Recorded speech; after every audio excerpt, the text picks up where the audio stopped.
आप देख रहे हैं समाचार एजेंसी ऑफ इंडिया में साइन न्यूज। नमस्कार दोस्तों, समाचार एजेंसी ऑफ इंडिया के साइन न्यूज में एक बार फिर आपका स्वागत है। मध्य प्रदेश में प्रशासनिक फेरबदल के बाद सिवनी जिले में भारतीय प्रशासनिक सेवा की अधिकारी नेहा मीणा ने पदभार ग्रहण कर लिया है। उन्होंने प्रशासनिक पारदर्शिता और योजनाओं के प्रभावी क्रियान्वयन पर जोर दिया है। अपने अनुभवों और नवाचारों से जिले में विकास को नई दिशा उनके नेतृत्व में मिलने की उम्मीद जगती हुई दिखाई दे रही है। प्रशासनिक स्तर पर महत्वपूर्ण बदलाव प्रदेश में हुआ। भारतीय प्रशासनिक सेवा के 2014 बैच की अधिकारी नेहा मीणा ने जिले की नई कलेक्टर के रूप में विधिवत पदभार ग्रहण कर लिया है। उन्होंने श्रीमती शीतला पटले से पदभार लिया और पदभार संभालते ही उन्होंने स्पष्ट कर दिया कि उनका मुख्य फोकस पारदर्शिता, सुशासन और जन कल्याणकारी योजनाओं के प्रभावी क्रियान्वयन पर रहेगा। नेहा मीणा का शैक्षणिक और पेशेवर सफर बहुत प्रभावशाली रहा है। वे मूल रूप से राजस्थान की निवासी हैं। उन्होंने राजस्थान विश्वविद्यालय जयपुर से इकोनॉमिक ऑनर्स में स्नातक और अर्थशास्त्र में स्नातकोत्तर प्रथम श्रेणी में उत्तीर्ण किया है। सूत्र बताते हैं कि उन्होंने 2011 में जब IAS नहीं बनी थी, भारतीय आर्थिक सेवा इंडियन इकोनॉमिक सर्विस की परीक्षा उत्तीर्ण की और नीति आयोग में रिसर्च ऑफिसर के रूप में उन्होंने अपनी सेवाएं दी हैं। इस अनुभव ने उन्हें नीति निर्माण और आर्थिक विश्लेषण की गहरी समझ निश्चित तौर पर प्रदान की है, जो उनके प्रशासनिक कार्यों में भी झलकती हुई दिखती है। नेहा मीणा मध्य प्रदेश काडर की अधिकारी हैं और उन्होंने अपने कैरियर में अनेक महत्वपूर्ण पदों पर कार्य किया है। सिवनी आने के पहले वे झाबुआ में कलेक्टर के पद पर पदस्थ थी। उन्होंने कई जनहित योजनाओं का सफलतापूर्वक क्रियान्वयन किया है। इसके पूर्व सूत्रों ने बताया कि धार में वे असिस्टेंट कलेक्टर रही, बागली में SDM अनुभागीय अधिकारी राजस्व थी, नीमच और रतलाम में भी उन्हें महत्वपूर्ण जिम्मेदारियां उनके पास थीं। झाबुआ की कलेक्टर भी वे रह चुकी हैं। नेहा मीणा को उनके उत्कृष्ट कार्यों के लिए राष्ट्रीय स्तर पर कई सम्मान मिल चुके हैं, जो उनके प्रशासनिक कौशल को दर्शाने के लिए पर्याप्त माने जा सकते हैं। कुछ प्रमुख सम्मानों में हम आपको बताते हैं। 2024-25 में प्रधानमंत्री पुरस्कार आकांक्षी ब्लॉक कार्यक्रम के तहत स्वास्थ्य, शिक्षा और बुनियादी ढांचे में सुधार के लिए उन्हें सम्मानित किया गया था। 2025 में राष्ट्रीय मतदाता दिवस पुरस्कार उन्हें प्राप्त हुआ। मतदाता जागरूकता अभियान मतदाता काका काकी के लिए उन्हें प्रदान किया गया था। राष्ट्रीय जल पुरस्कार चोरल नदी के पुनरुद्धार और जल प्रबंधन के लिए उन्हें ये पुरस्कार प्रदान किया गया था। उनके द्वारा जब सिवनी में पदभार ग्रहण किया तो पहली बैठक में जिले की भौगोलिक और प्रशासनिक स्थिति की उनके द्वारा जानकारी ली गई और विभिन्न विभागों की समीक्षा भी की। उन्होंने स्पष्ट किया कि आने वाले दिनों में विभागवार बैठकों के माध्यम से योजना की प्रगति की गहन समीक्षा की जाएगी और कार्यों की गुणवत्ता और गति दोनों में सुधार हो सकेगा। पदभार ग्रहण करने के पहले नेहा मीणा सिवनी के प्राचीन मठ मंदिर में गईं और वहां उन्होंने पूजन अर्चन किया। नेहा मीणा ने मीडिया प्रतिनिधियों के साथ परिचयात्मक बैठक भी की, जिसमें उन्होंने मीडिया की भूमिका को महत्वपूर्ण बताया। उन्होंने मीडिया, प्रशासन और जनता के बीच एक सेतु का कार्य करता है मीडिया, ये बात स्थापित की। जनहित के मुद्दों को सामने लाने की इसमें अहम भूमिका रहेगी। उन्होंने स्वास्थ्य और शिक्षा पर विशेष फोकस देने की बात कही। स्थानीय आवश्यकताओं के अनुरूप विकास और सकारात्मक तथा तथ्यपरक संवाद को बढ़ावा देने की उनके द्वारा बात की। आने वाली पीढ़ी है या आने वाली जो जनरेशन है वो सबसे पहले अवेयर हो। एजुकेशन ही नहीं, मैं आपको नॉलेज की बात कर रही हूँ। और दूसरी बात है कि वो हेल्थ पॉइंट रिसर्च है। तो हेल्थ और एजुकेशन दो सोशल इंडिकेटर्स है जिसमें मैंने हमेशा फोकस किया है, काम किया है। और सिवनी में भी अभी मेरा यही मानना है कि मैं हेल्थ और एजुकेशन पे जो है विशेष फोकस रखूंगी।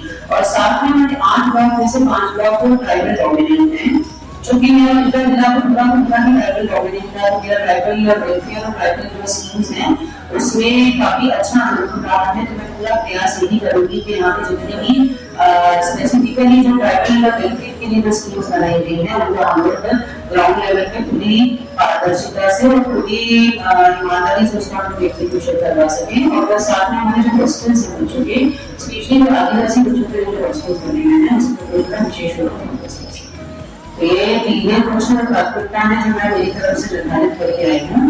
बाकी मेरे ख्याल से हमें एक महीने का समय निकल जाएगा जब मैं बहुत अच्छे से जियोग्राफी भी समझने लगूंगी, तब और चीजों के बारे में भी मैं आप लोगों को बताऊंगी और हम लोग समय समय में बोलते रहेंगे, इसमें आप लोग निश्चित रहिएगा। चलिए आप लोगों की तरफ से कोई पॉइंट बताएं। बाकी मैंने मेरी प्राथमिकता बता दी है। मेरे ख्याल से मुझे आप लोगों को मेरे घर का काम आपको शायद गूगल या चैट जीपीटी का तो निकाल ही दिया है, श्योर अबाउट इट। तो सोशल सेक्टर में मेरा हमेशा बहुत फोकस रहा है और सोशल सेक्टर बहुत जरूरी भी है, स्पेशली जब हम बात करते हैं जब हम जनजातीय बाहुल्य ब्लॉक्स के जनजातीय बाहुल्य क्षेत्र की बात करते हैं। ठीक है, यहाँ पर मेरे को ये भी पता चला है कि यहाँ पे ना माइनॉरिटीज की एग्जिस्टेंस है और ये बड़ा ही मिक्स्ड सी पॉपुलेशन है जो हमारे जिले में एग्जिस्ट होती है। तो इसलिए हमें ये देखना पड़ेगा कि आने वाली एक महीने में, मुझे लगता है कि आने वाली एक साल की क्या मेरी कार्य योजना रहेगी, उसे मैं और अच्छे से निर्धारित कर पाऊंगी। आप लोगों की तरफ से पॉइंट लगे मुझे अच्छा, मेरे लिए भी अच्छे रहेंगे, क्योंकि मेरा ऐसा मानना है कि मीडिया जो लोकतंत्र है उसका चौथा महत्वपूर्ण स्तंभ। ठीक है, तो हम लोग जब राजनीति की बात करते हैं, हम लोग जो प्रशासन की बात करते हैं, हम लोग मीडिया की बात करते हैं, तो हम सब जब मिलकर एक दूसरे के साथ कार्य करते हैं तो सर्वहित भी काफी अच्छा होता है, जनता के लिए काफी अच्छा होता है। और कई बार ऐसी फीडबैक मुझे नीचे से जनप्रतिनिधियों के माध्यम से या मीडिया के माध्यम से भी मिल रहे थे। अगर हम इसमें छोटा सा भी इंटरवेंशन कर देते हैं तो उससे मुझे लगता है कि अगर इतना सा सुधार, छोटा मोटा सुधार भी अगर सार्वजनिक हित के लिए आवश्यक है तो उसमें कहीं भी सूचना होना चाहिए। आज हम जब बात करते हैं तो आज हम गवर्नमेंट की बात नहीं करते हैं, आज हम गवर्नेंस की बात करते हैं। आज वो समय है कि हम खुद जाके जो स्कीम्स हैं उनको हम जमीनी स्तर पे कैसे इम्प्लीमेंट करवा रहे हैं और उनको उसका हम लोग किस प्रकार का फीडबैक ले रहे हैं, उसके लिए बेहद आवश्यक है कि हमारा पूरा अमला चौधरी रहे। और उसके लिए जरूरी है कि मैं और मेरी जो पूरी टीम है वो ज्यादा से ज्यादा जो सेक्टरल फंड आते हैं वो कर सके और ये निर्धारित कर सके कि हमारे जो प्रायोरिटी वाले एरियाज कैसे हैं। जैसे कि बता रहे थे कि आप जानते हैं कि क्षेत्रफल वाली हमारा जिला बहुत बड़ा है। हम लोग ब्लॉक से बैठ के अगर हम बात करेंगे मंडला का जो एकदम पास में सटा गाँव में वहाँ क्या हो रहा है, तभी हम जान सकते हैं कि कम से कम 3 महीने में तो एक बार जाकर गाँव को टच करेंगे। तो इसलिए सेक्टरल भ्रमण का एक प्रोग्राम है जो बहुत जल्दी जारी करने वाली है। और अब आप लोगों की तरफ से कुछ पॉइंट्स हैं तो आप बताएंगे, क्योंकि तो परिचर्चा है, मेरी तरफ से मैंने बता दिया है। बाकी इंट्रोडक्शन से मुझे एक नजर लिया कि यहाँ पे मीडिया काफी डाइवर्स है और मीडिया में रिप्रेजेंटेशन सबका है, पूरी डेमोग्राफी का रिप्रेजेंटेशन है, ये भी उनको देखने में पता चल गया है। तो ऐसा मैं मान के चल रही हूँ कि जिस हर कोई अपने अपने तरह के मुद्दे उठा सकता है। तो आपने देखा नेहा मीणा के द्वारा जो कहा गया वो हमने आपको दिखाया। अब हम आपको बताते हैं पत्रकार वार्ता में भी नेहा मीणा के द्वारा ये बात कही गई कि वे पत्रकारों के लिए सहज सुलभ उपलब्ध रहेंगी। पत्रकारों के द्वारा भी अपनी बातें रखी गई, उन्होंने पत्रकारों से सुझाव भी मांगे। पूर्व जो कलेक्टर्स रहे हैं उनकी कार्यप्रणाली के संबंध में उन्होंने कहा कि उनकी पूर्ववर्ती कलेक्टर्स की कार्यप्रणाली की समीक्षा करने वे नहीं बैठे हैं, इसलिए आगे क्या होगा ये बात कही जाए।